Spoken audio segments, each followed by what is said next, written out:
Ini saya. Sana Pak. Yang gendong saya ini. Gente. Ini orang kaya. Ini saya ini. Bilang menang. Siap. Prabowo.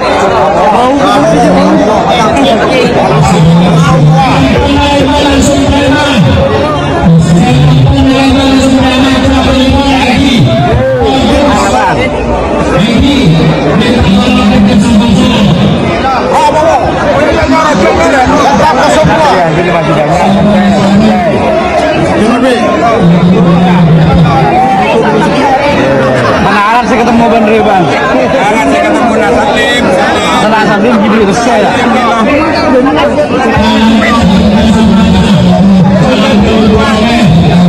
Atau kunci marah. Sabu kamar ini. Gua di kosong depan kena. Kena.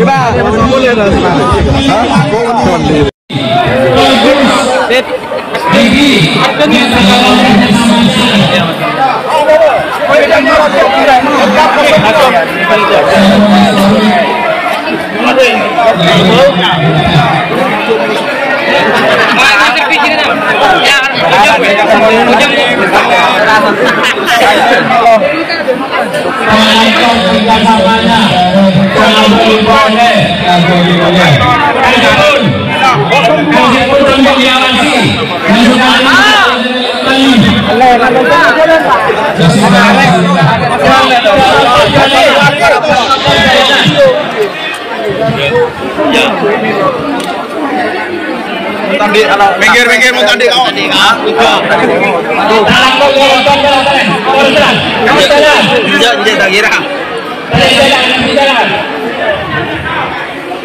Gus 02 gol.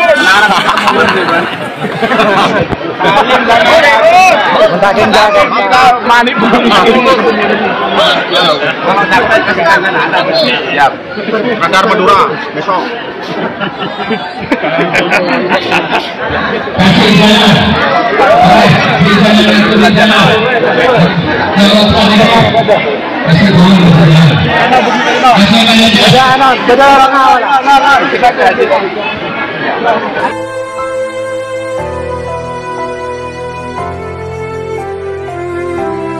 Si Miftah muka badak beraksi lagi, bagi-bagi duit orang segedung.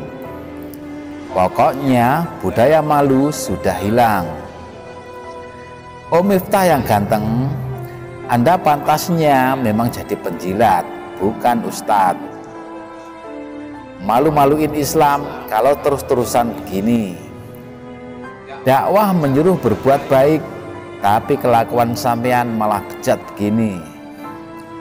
Sepertinya sampean nggak bisa makan kalau tidak jadi penjilat dan pecurang begini. Orang yang menyuruh berbuat kebaikan tapi dia sendiri berbuat kezaliman, itu namanya munafik. Percuma sampean bisa dalil pakaian kayak wali kalau kelakuan seperti ini. Ingat Om Miftah, ini bakal tercatat dalam sejarah Indonesia. Emang nggak malu kalau nanti dilihat anak cucu? Emang nggak malu nanti anak cucunya diejek temennya kalau sesepuhnya dulu bekas penjilat, pemimpin zalim? Rendah bener martabat Anda ya. Dan yang paling berat, perbuatan Anda ini akan dipertanggungjawabkan di hadapan Allah nanti. Ingat itu. Menanggapi video kedua, saya sangat berterima kasih pada kakak dari NTB ini yang telah mewakili suara hati kami. Hajar terus kakak, jangan kasih kendor. Tetap suarakan kebenaran. Kita berjuang keras, dia menang jadi gubernur dan ujungnya dia maju melawan. Bismillahirrahmanirrahim. Saya akan coba tanggapi videonya Prabowo ya, yang katanya kerja keras ya untuk memenangkan Pak Anies jadi gubernur ya. Anda yang kerja keras, atau kami pendukungnya. Kalau Anda pernah bekerja keras, tentu Anda akan jadi presiden, Prabowo. Ya. Kalau Anda bisa kerja keras untuk Pak Anies, kenapa Anda tidak mampu kerja keras untuk diri Anda sendiri? Ya. Kita berpikir harus pakai akal sehat. Lagi pula yang memperjuangkan Pak Anies untuk jadi gubernur selain kami pendukungnya, ada pejuang lain, partai lain, yaitu PKS. Anda mengusung Sandiaga Uno, ya, Bang Sandi yang Anda ujukan, bukan Pak Anies, ya. Itu pertama. Kalau Anda bilang Pak Anies berkhianat kepada Anda, itu selama beliau jadi gubernur. Kalau udah selesai jadi gubernur, terus apa ikatan sama Anda? Apa Anda pengen beliau balas budi? Hah? Anda pengen beliau balas budi?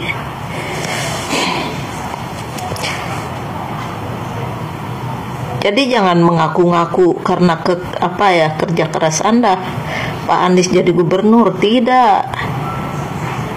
Hah? Hasil kerja kami, hasil suara kami, ya. Allah Subhanahu wa Ta'ala yang menentukan beliau jadi ini gubernur. Anda kerja keras di mana? Kalau terbukti Anda bisa kerja keras, Prabowo, kan Anda udah jadi presiden dong. Bisa kerja keras untuk Pak Anies, kenapa nggak bisa kerja keras untuk diri Anda sendiri? Kalau kita bicara tentang pengkhianatan, Anda yang jadi pengkhianat, tidak mampu menjadi posisi. Belum kering tuh, liur Anda, ya, mencaci maki, ya, di tempat debat, ya, katanya Jokowi antek asing, antek apa, katanya ini negara juga bocor, ya. Kayaknya belum kering ucapan itu. Anda sudah tunduk di kaki Jokowi, ya. Terus Anda bisa nggak balas budi pada kami yang memperjuangkan Anda? Mana balas budi Anda? Ya, memperjuangkan sesuatu itu tidak harus kita balas budi, tanpa pamrih. Kalau ada yang lebih berkhianat, ya Anda yang lebih berkhianat pada kami. Kami pasang badan untuk membela Anda daripada kaum kecebong, ya, dari pendukung Jokowi. Apa yang Anda rasakan? Terus bagaimana dengan hati kami? Saya 7 akun pribadi, ya. Saya pribadi 7 akun habis untuk membela Anda. Kok tiba-tiba Anda nunduk pada Jokowi, makan nasi goreng, saling peluk-pelukan di kereta? Apa yang Anda pertontonkan? Terus bagaimana dengan hati kami? Bagi saya sendiri, Prabowo, pengkhianat nggak ada tempatnya. Paham, ya? Pak Anies tidak pernah mengkhianati. Selama Anda mau jadi posisi, ya. Kalau Anda sudah tidak mau menjadi oposisi, Anda yang berkhianat, bukan Pak Anies. Coba kalau Anda bertahan jadi oposisi.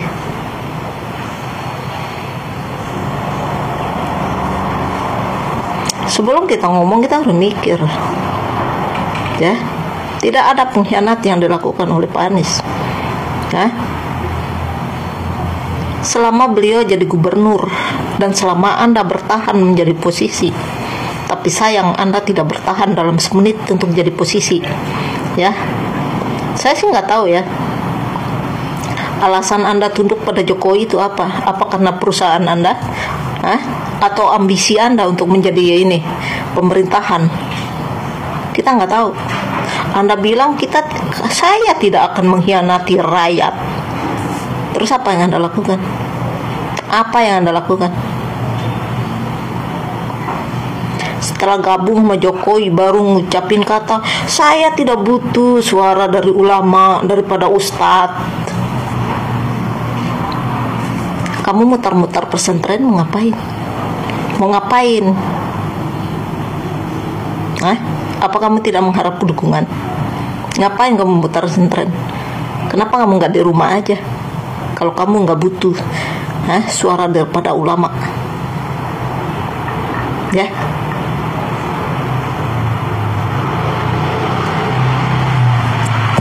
Jadi sebelum kita ngomong Prabowo ya, kita mikir dulu. Bukankah Anda seorang yang merasa berpendidikan, lalu apa yang Anda ucapkan itu benar? Tidak.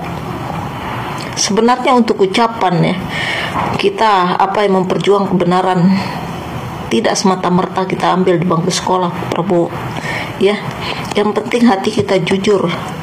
Ya, yang penting kita punya adab, punya akhlak, punya moral. Ya, itu yang membuat orang itu cerdas. Tinggi sekolah tidak menjamin kalau kamu bisa punya adab. Ya. Sekarang kamu bilang Pak Anies berkhianat. Pak Anies selama kamu menjadi oposisi, beliau akan bertahan. Kamu sendiri berkhianat. Ya, tidak tahan jadi oposisi. Jadi itu aja. Ya. Enak saya. Bismillahirrahmanirrahim. Saya akan coba tanggapi videonya Fahri Hamzah ya. Beliau ini orang NTB ya. Anda bilang apa tadi? Orang tidak nyangka-nyangka bahwa Prabowo sama Jokowi bersatu. Apa musuh? Sejak kapan jadi musuh? Sejak kapan Prabowo sama Jokowi jadi musuh? Kita ingat banget ya. Kalau Jokowi itu pernah dirangkul oleh Prabowo, terus musuhnya dari mana? Apa karena ini tarungan kemarin jadi presiden, jadi dianggap permusuhan? Itu picik namanya. Kalau kita anak bangsa menganggap diri kita adalah musuhan, bagaimana kalian akan membangun negara ini? Ya, boleh kita bertaruh di atas meja, di atas panggung seperti apapun ya, tapi kalau udah turun ke bawah itu kita satu anak bangsa. Kalau kita punya akal seperti Anda Fahri ya mengatakan musuh, itu tidak logis sebenarnya. Saya tuh heran ya kalau orang-orang orang-orang berdasi ini ya suka ngomong itu kayak kayak nggak mikir gitu lah ya, kayak orang tak huruf ya benar sih kata patah ya, tinggi ilmu rendah adab, tamaja tak huruf ya. Boleh aja orang lain ini Fahri itu aja ya, kalau orang lain sakit hati mungkin kita kecewa pasti ya atas kelakuan Prabowo ya, atas pengkhianat Prabowo.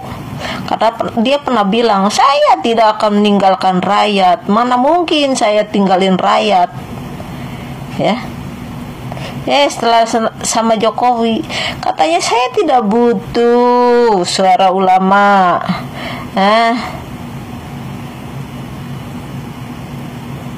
Munafik apa enggak orang seperti itu? Itu pertama. Kedua, saya lihat Anda kemarin seperti kucing sakit ya di depan Prabowo. Kan nggak segitu-gitu banget kali ya Fahri ya. Kalau hanya untuk jabatan kita berdiri ya seperti budak di depan majikan, seperti kucing sakit ngelipak tangan begini-begini lah ilah. Apa di depan orang tua Anda pernah Anda seperti itu? Pernah nggak sih? Terus apa yang Anda ambil? Apa yang Anda takut menghadapi Prabowo? Sampai tangannya dilipat dua, sampai begini bongkok kayak begini, ya? Kok begitu banget sih? Ya? Apa sih begitu keras jabatannya tuh?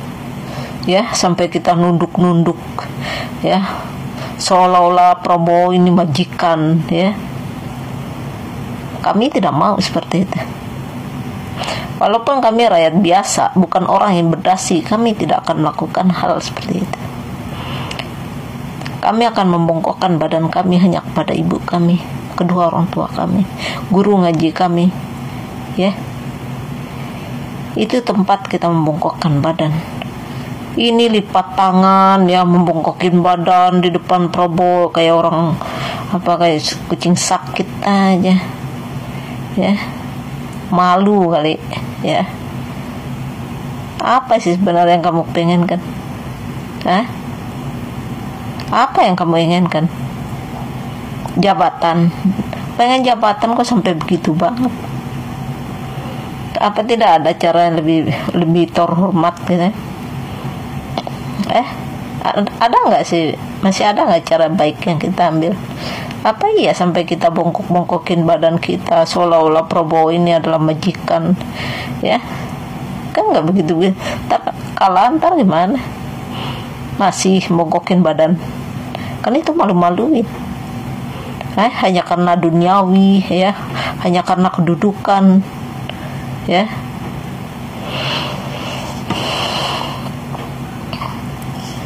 Prabowo nggak jadi presiden, kamu jadi apa nanti? Prabowo tidak jadi presiden, nanti kamu jadi apa? Jangan berlebihan, ya.